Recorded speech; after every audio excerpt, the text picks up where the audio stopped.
Assalamualaikum warahmatullahi wabarakatuh. Teman-teman, kami tutor ingin menjelaskan mengenai ketentuan makalah ujian tengah semester mata kuliah Ide-ide Politik. Next, Kak.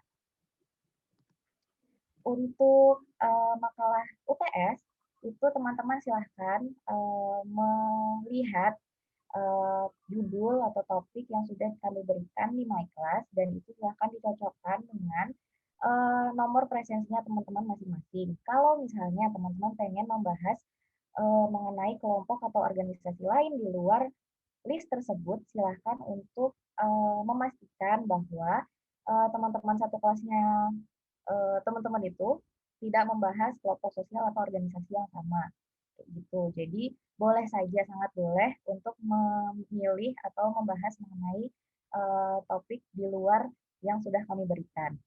Nah, untuk ketentuan makalahnya itu teman-teman minimal mengumpulkannya 6 halaman, maksimal 8 halaman, sudah sama judul sama daftar pustaka.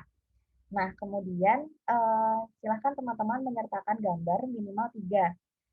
Misalnya peta, terus ada logo kelompoknya atau logo organisasinya, terus habis itu misalnya ada foto pengikut setianya atau true believer-nya atau fans-nya atau apa namanya member dari kelompok sosial tersebut atau member dari organisasi tersebut kayak gitu. Jadi silakan menyertakan gambar. Nah, eh, karena sudah semester 2, jadi teman-teman kami minta untuk bisa menyertakan keterangan gambar dan juga sumber. Nah, cara mencantumkan sumber itu silahkan teman-teman menggunakan citasi berupa body note.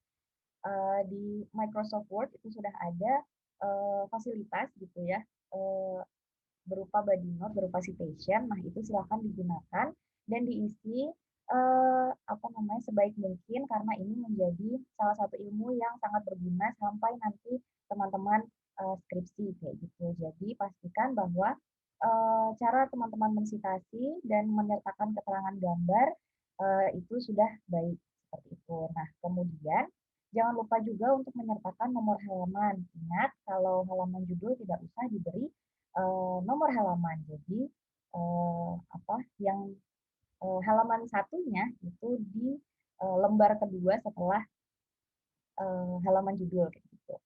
Nah, kemudian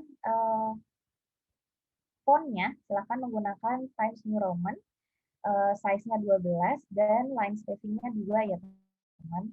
Terus ukuran kertasnya A4, marginnya normal. Dan teman-teman diharapkan dapat mengumpulkan maksimal tanggal 7 April 2021 pukul 23.59 waktu Indonesia Barat di My Class. Itu adalah minggu ke-8, teman-teman. Jadi, silakan untuk mengumpulkan tepat waktu. Kemudian jangan lupa untuk rename file dengan kelas underscore name underscore nama underscore judul. Jadi misalnya kelasnya kelas C, NIM-nya 2020 bla bla bla bla bla 001 underscore namanya misalnya Budi, kemudian underscore judulnya misalnya International Labor Organization misalnya gitu. Nah, itu jangan lupa untuk di rename dan kami harap teman-teman mengumpulkan dalam versi Word. Jadi nanti kami bisa memberikan feedback. Jadi teman-teman tahu mana nih yang bisa di improve untuk paper UAS-nya. Nah, paper UTS ini akan terus digunakan sampai paper UAS. Jadi ketika teman-teman sudah mengumpulkan paper UTS membahas mengenai satu organisasi, organisasi tersebutlah yang teman-teman akan bahas juga nanti di paper UAS-nya teman-teman. Gitu. Jadi pastikan teman-teman tidak mengubah organisasi yang dibahas. Next, Kak. Next, Kak.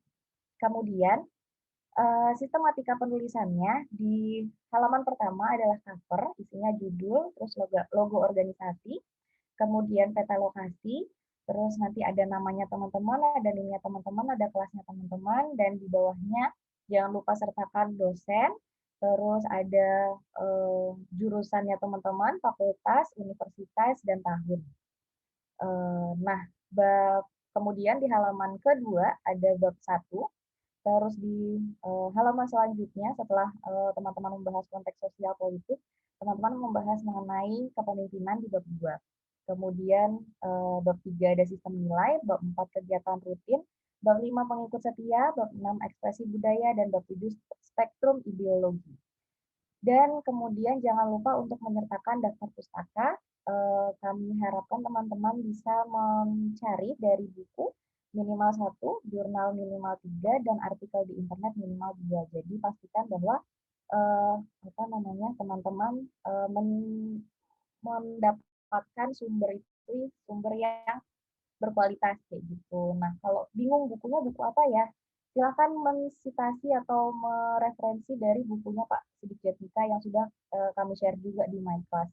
Itu kan ada misalnya teman-teman masukin ke yang bab 7 yang spektrum ideologi. Jadi menurut Pak Sidik Jatmika spektrum ideologi itu seperti apa kayak gitu. Ini maksudnya ideologi apa yang teman-teman ambil misalnya kayak gitu.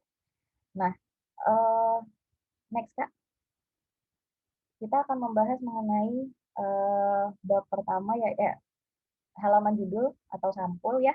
Jangan lupa di atasnya paling atas ada mata kuliah, terus habis itu judul makalahnya sesuai dengan kelompok yang didapatkan atau kelompok yang dipilih. Terus jangan lupa untuk menyertakan gambar, peta dan logo atau peta dan mungkin teman-teman tidak menemukan logo, misalnya ada ini ini berupa bendera gitu ya. Nah, itu bisa dicantumkan. Kemudian ada nama dan NIM, terus ada dosennya, ada program studinya, ada fakultasnya, ada universitasnya, dan ada tahunnya seperti itu. Next, Kak. Nah, kemudian di bab selanjutnya ada konteks sosial politik dari berdirinya organisasi atau kelompok sosial yang teman-teman bahas. Sejarahnya seperti apa, kemudian situasinya ketika organisasi itu belum berdiri seperti apa, dan setelah berdiri berubahnya seperti apa. Kemudian jangan lupa untuk disertakan dengan peta lokasi kelahiran kelompok sosial tersebut. Lagi-lagi jangan lupa kalau menyertakan gambar juga harus ada keterangannya dan juga ada sumbernya. Seperti itu. Next. Di bab 2 kita berbicara mengenai kepemimpinan atau leadership atau ideolog. Kalau kita berbicara tentang ide-ide politik, berarti pemimpinnya itulah yang ideolog seperti itu. Nah, bagaimanakah kriteria untuk menjadi pemimpin di organisasi tersebut atau organisasi yang dibahas oleh teman-teman? Kemudian bagaimana cara pemimpin kelompok itu hadir? Bagaimana cara dia hadir di tengah organisasi tersebut? Apakah dia dipilih menjadi ideolog itu karena karismatik, atau karena warisan orang tua, atau karena prestasi pribadinya, atau secara tradisional gitu ya, kayak eh, ya seperti itu. Pokoknya tinggal disesuaikan saja. Kalau misalnya dia memang dipilih oleh masyarakatnya, berarti dia karismatik. Kalau misalnya dia warisan dari orang tuanya, karena orang tuanya itu juga pemimpin, dia juga jadinya pemimpin, itu berarti dari warisan orang tua.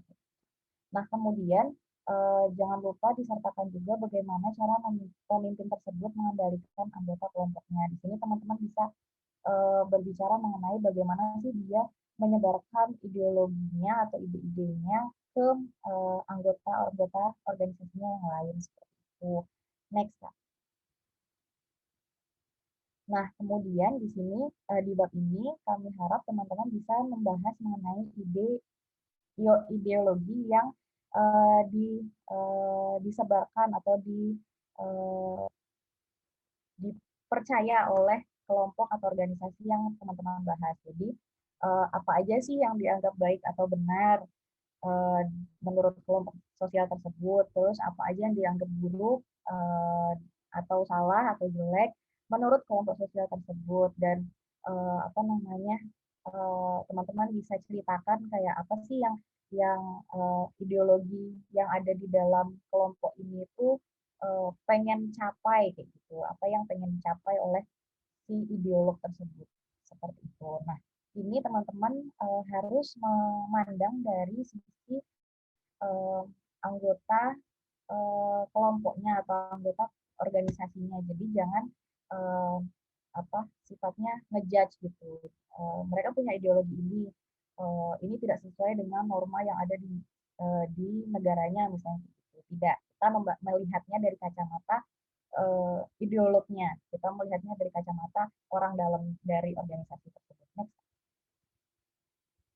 Nah, di bab 4, silahkan bercerita mengenai kegiatan rutin seperti mereka ada pertemuan rutin nggak sih? Kemudian ada misalnya ada sistem penerimaan anggota baru atau sistem pembinaan anggota baru atau sistem pemutusan keanggotaan atau mungkin hanya sekedar kumpul-kumpul atau mungkin ada jalan-jalan bareng-bareng kayak gitu atau memang punya rapat besar gitu ya setiap tahun gitu silahkan diceritakan karena itu adalah salah satu bentuk atau cara menyebarkan ideologi di dalam kelompok sosial tersebut gitu. Next.